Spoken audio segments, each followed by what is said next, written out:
ನೋಡಿ ಹಿಂಗೆ ಕಾಂಗ್ರೆಸ್ನಲ್ಲಿ ಕುರ್ಚಿ ಕಿತ್ತಾಟ ಸಿಕ್ಕಾಪಟ್ಟೆ ಸೌಂಡ್ ಮಾಡ್ತಾ ಇದೆಯಲ್ಲ, ಇದೇನೇ ಬಿಜೆಪಿಗೆ ಬ್ರಹ್ಮಾಸ್ತ್ರ.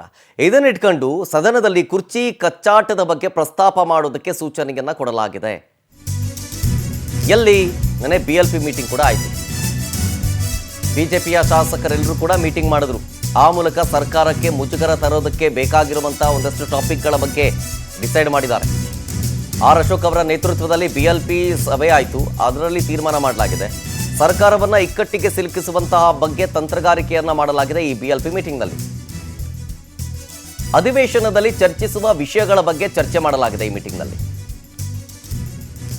ಬಿಜೆಪಿ ಎಲ್ಲರೂ ಕೂಡ ಒಗ್ಗಟ್ಟು ಪ್ರದರ್ಶನವನ್ನ ಮಾಡುವ ಮುಖಾಂತರ ರಾಜ್ಯ ಸರ್ಕಾರದ ವೈಫಲ್ಯವನ್ನ ಎತ್ತಿ ಹಿಡಿಯೋದು, ಅಭಿವೃದ್ಧಿ ಕುಂಠಿತವಾಗ್ತಾ ಇರೋ ವಿಚಾರ ಸಂಬಂಧ, ರಾಜ್ಯದಲ್ಲಾಗ್ತಾ ಇರುವಂತಹ ಒಂದಷ್ಟು ದರೋಡೆ ಕೇಸ್ಗಳು, ಅತ್ಯಾಚಾರ ಕೇಸ್ಗಳು, ಕೊಲೆ ಕೇಸ್ಗಳು, ಅಭಿವೃದ್ಧಿ ಅಂತೂ ಕುಂಠಿತವಾಗಿ ಸಾಗ್ತಾ ಇದೆ. ಇವರು ಗ್ಯಾರಂಟಿ ಅಂತ ಹೇಳಿ ಅಭಿವೃದ್ಧಿಗೆ ಹಣನೇ ಕೊಡ್ತಾ ಇಲ್ಲ ಅನ್ನುವಂಥ ವಿಚಾರ ಸ್ವತಃ ಕಾಂಗ್ರೆಸ್ನಲ್ಲಿರುವ ಶಾಸಕರೇ ಒಂದಷ್ಟು ಅಸಮಾಧಾನವನ್ನು ತೋಡ್ಕೊಂಡಿದ್ದ ವಿಚಾರ. ಆಮೇಲೆ ಕುರ್ಚಿಯ ಜಟಾಪಟಿ ಅದೆಲ್ಲವನ್ನೂ ಇಟ್ಕೊಂಡು ಸರ್ಕಾರದ ಮೇಲೆ ವಾಕ್ಪ್ರಹಾರವನ್ನು ಮಾಡಬೇಕು. ಸೊ ಹಾಗಾಗಿ ಇಕ್ಕಟ್ಟಿಗೆ ಸಿಲುಕಿಸುವಂಥ ಪ್ರಯತ್ನಗಳಾಗಬೇಕು ಅಂಥೇಳಿ ಬಿಜೆಪಿ ಶಾಸಕರಿಗೆ ಆರ್ ಅಶೋಕ್ ಅವರ ನೇತೃತ್ವದಲ್ಲಾದಂತಹ ಬಿಎಲ್ಪಿ ಮೀಟಿಂಗ್ನಲ್ಲಿ ಆರ್ ಅಶೋಕ್ ಅವರು ಈ ಸೂಚನೆಯನ್ನು ಶಾಸಕರಿಗೆ ಕೊಟ್ಟರು.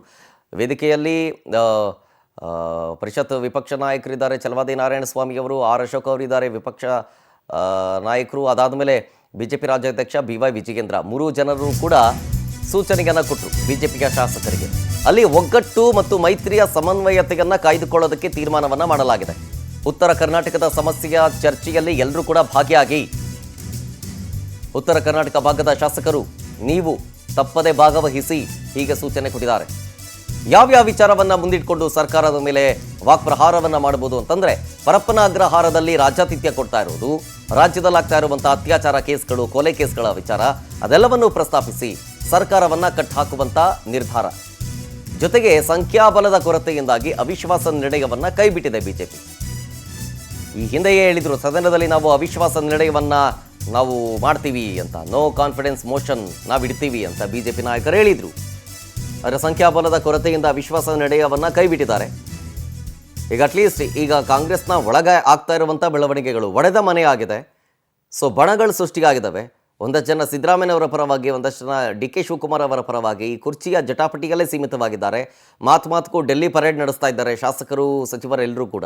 ಹಾಗಾಗಿ ಎಲ್ಲ ಅಲ್ಲೋಗಿ ಡೆಲ್ಲಿಲೋಗಿ ಕುತ್ಕೊಂಡ್ಬಿಟ್ರೆ ಕ್ಷೇತ್ರದ ಜನರ ಸಮಸ್ಯೆಯನ್ನು ಆಲಿಸೋದಂಗೆ.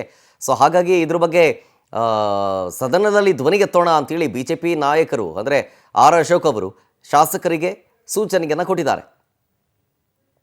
ಇದೆಲ್ಲವೂ ಕೂಡ ನಿನ್ನೆ ಆದಂತಹ ಬಿಎಲ್ಪಿ ಮೀಟಿಂಗ್ನಲ್ಲಾದಂತಹ ಚರ್ಚೆಗಳು.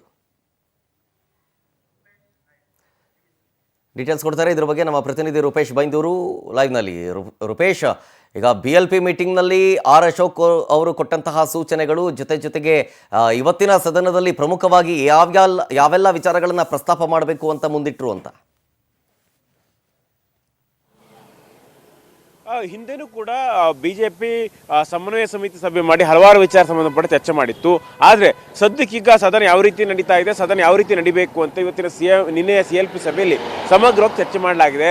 ಇಲ್ಲಿ CLP ಸಭೆಯಲ್ಲಿ ಆರ್ ಅಶೋಕ್, ಅದೇ ರೀತಿಯಾಗಿ ವಿಜಯ ನೇತೃತ್ವದಲ್ಲಿ ದೊಡ್ಡ ಮಟ್ಟಕ್ಕೆ ಚರ್ಚೆ ಮಾಡಲಾಗಿದೆ. ಪ್ರಮುಖವಾಗಿ ಬಿಜೆಪಿ ಅವಿಶ್ವಾಸ ನಿರ್ಣಯವನ್ನು ಮಂಡಿಸಿಬಿಡುತ್ತೆ ಅಂತ ಹೇಳಿ ಎಲ್ಲ ನಿರೀಕ್ಷೆ ಮಾಡಿದ್ರು. ಯಾಕಂತ ಹೇಳಿದ್ರೆ ಸುನಿಲ್ ಕುಮಾರ್ ಈ ವಿಚಾರವನ್ನು ಪ್ರಸ್ತಾಪ ಮಾಡಿದ್ರು. ಸರ್ಕಾರಕ್ಕೆ ಬಹುಮತ ಇಲ್ಲ, ಯಾಕಂತ ಹೇಳಿದ್ರೆ ಒಂದು ಕಡೆ DK ಶಿವಕುಮಾರ್, ಇನ್ನೊಂದು ಕಡೆ ಸಿದ್ದರಾಮಯ್ಯ ಅವರಾಗಿದ್ದಾರೆ. ಹೀಗಾಗಿ ಸರ್ಕಾರಕ್ಕೆ ಬಹುಮತ ಇಲ್ಲ, ಇದೇ ಕಾರಣಕ್ಕೋಸ್ಕರವಾಗಿ ನಾವು ಅವಿಶ್ವಾಸ ನಿರ್ಣಯವನ್ನು ಮಂಡನೆ ಮಾಡ್ತೇವೆ ಅಂತೇಳಿ ಹೇಳಿದ್ರು. ಆದರೆ ಈಗ ಅವಿಶ್ವಾಸ ನಿರ್ಣಯ ಮಂಡನೆ ಮಾಡಲಿಕ್ಕೆ ಯಾವುದೇ ರೀತಿಯಾಗಿ ಈಗ ಬಿಜೆಪಿ ಸಿದ್ಧ ಇಲ್ಲ. ಯಾಕಂತ ಹೇಳಿದ್ರೆ ಈ ವಿಚಾರ ನಿರ್ಣಯವನ್ನು ಮಂಡನೆ ಮಾಡಿದ್ರೆ ಕಾಂಗ್ರೆಸ್ ಸರ್ಕಾರ ಬಹುಮತವನ್ನು ಸಾಬೀತು ಮಾಡುತ್ತೆ. ಅದೇ ರೀತಿ ಸುಮ್ಮನೆ ಕಾಲಹರಣ ಆಗುತ್ತೆ. ಉತ್ತರ ಕರ್ನಾಟಕ ಬಗ್ಗೆ ಸಮಸ್ಯೆಗಳ ಚರ್ಚೆ ಮಾಡಲಿಕ್ಕೆ ಸಮಯಗಳು ಸಿಗೋದಿಲ್ಲ. ಯಾಕಂದ್ರೆ ಸದನ ನಡೆಯೋದೇ 10-12 ದಿನ, ಇದರಲ್ಲೂ ಕೂಡ ಕಾಲಹರಣ ಆದರೆ ಮತ್ತೆ ಸಮಸ್ಯೆ ಆಗುತ್ತೆ. ಹೀಗಾಗಿ ನಾವು ಕಾಲಹರಣ ಮಾಡೋದು ಬೇಡ, ಇದಕ್ಕೆ ಸಂಬಂಧಪಟ್ಟಂತೆ ಸಮಗ್ರವಾಗಿ ವಿಪಕ್ಷ ಆಡಳಿತ ಪಕ್ಷವನ್ನು ಕಟ್ಟಿ ಹಾಕೋಣ ಅಂತ ನಿರ್ಧಾರ ಮಾಡಲಾಗಿದೆ. ಇಲ್ಲಿ ಉತ್ತರ ಕರ್ನಾಟಕ ಭಾಗದ ಚರ್ಚೆ ಮಾಡಬೇಕು ಅಂತೇಳಿ ಇವತ್ತು ನಿರ್ಧಾರ ಮಾಡಿಕೊಳ್ಳಲಾಗಿದೆ. ಉತ್ತರ ಕರ್ನಾಟಕ ಭಾಗ ಚರ್ಚೆ ಯಾವ ರೀತಿಯಾಗಿರುತ್ತೆ ಅಂತ, ಉತ್ತರ ಕರ್ನಾಟಕ ಭಾಗದ ಎಲ್ಲ ಸಚಿವರು ಶಾಸಕರುಗಳು ಕೂಡ ಈ ಸಭೆಯಲ್ಲಿ ಭಾಗಿಯಾಗಬೇಕು ಅಂತೇಳಿ ಸಭೆಯಲ್ಲಿ ತೀರ್ಮಾನ ಆಗಿದೆ. ಅದೇ ರೀತಿಯಾಗಿ ಪವರ್ ಶೇರಿಂಗ್ ವಿಚಾರ ಕೂಡ ಚರ್ಚೆ ಮಾಡಬೇಕು. ಯಾಕಂತ ಹೇಳಿದ್ರೆ ಪವರ್ ಶೇರಿಂಗ್ ವಿಚಾರದಲ್ಲಿ ಅಭಿವೃದ್ಧಿನೇ ಮರೆತು ಬಿಟ್ಟಿದೆ. ಹೀಗಾಗಿ ಹಿರಿಯ ಶಾಸಕರು ಈ ವಿಚಾರವನ್ನು, ಅದೇ ರೀತಿ ಮಾಜಿ ಸಚಿವರುಗಳು ಕೂಡ ಬಿಜೆಪಿಯಲ್ಲಿ ಇದ್ದಾರೆ, ಇವರೆಲ್ಲರೂ ಕೂಡ ವಿಚಾರವನ್ನು ಪ್ರಸ್ತಾಪ ಮಾಡಬೇಕು. ಈ ವಿಚಾರ ಬಂದಾಗ ಒಂದಾಗಿ ಹೋಗಬೇಕು, ಒಂದಾಗಿ ಹೋರಾಟ ಮಾಡಬೇಕು ಅಂತೇಳಿ ಕೂಡ ಹೇಳಿದ್ದಾರೆ. ಅದೇ ರೀತಿ ಉತ್ತರ ಕರ್ನಾಟಕ ಭಾಗದಲ್ಲಿ ಸಮಸ್ಯೆಗಳು ಒಂದು ಕಡೆ ಆಯಿತು, ಮತ್ತೊಂದು ಕಡೆ ಸದ್ಯಕ್ಕೆ ಈಗ ಅತ್ಯಾಚಾರ ಹೆಚ್ಚಾಗ್ತಾ ಇದೆ, ಕೊಲೆ ಹೆಚ್ಚಾಗ್ತಾ ಇದೆ, ಪರಪ್ಪನ ಸಮಸ್ಯೆಗಳಾಗ್ತಾ ಇದೆ, ಭ್ರಷ್ಟಾಚಾರ 63% ಆರೋಪಗಳು ಕೇಳಿ ಬರ್ತಾ ಇದೆ. ಇದಕ್ಕೆ ಇಷ್ಟೆಲ್ಲ ಆರೋಪಗಳಿದ್ರು ಕೂಡ ಕಾಂಗ್ರೆಸ್ ಸರ್ಕಾರ ಎಚ್ಚೆತ್ತುಕೊಳ್ತಾ ಇಲ್ಲ, ಇದನ್ನು ಸರಿ ಮಾಡ್ಕೊಳ್ಳೋ ಪ್ರಯತ್ನ ಮಾಡ್ತಾ ಇಲ್ಲ ಅಂತೇಳಿ ಹೋರಾಟ ಮಾಡಬೇಕು ಅಂತೇಳಿ CLP ಸಭೆಯಲ್ಲಿ ನಿರ್ಧಾರ ಆಗಿದೆ. ಇವತ್ತಿನ ದಿನ ಉತ್ತರ ಕರ್ನಾಟಕ ಭಾಗ ಚರ್ಚೆಗಳು ಮಾಡುತ್ತೆ. ಇನ್ನು 2-3 ದಿನಗಳಲ್ಲಿ ಇನ್ನೊಂದಿಷ್ಟು ಬೇರೆ ಬೇರೆ ವಿಚಾರ, ರಾಜ್ಯದಲ್ಲಿ ಕಾನೂನು ಸುವ್ಯವಸ್ಥೆ ಹಾಳಾಗಿರೋ ವಿಚಾರವಾಗಿ ಹೋರಾಟಗಳನ್ನು ಮಾಡುತ್ತೆ. ಶರತ್.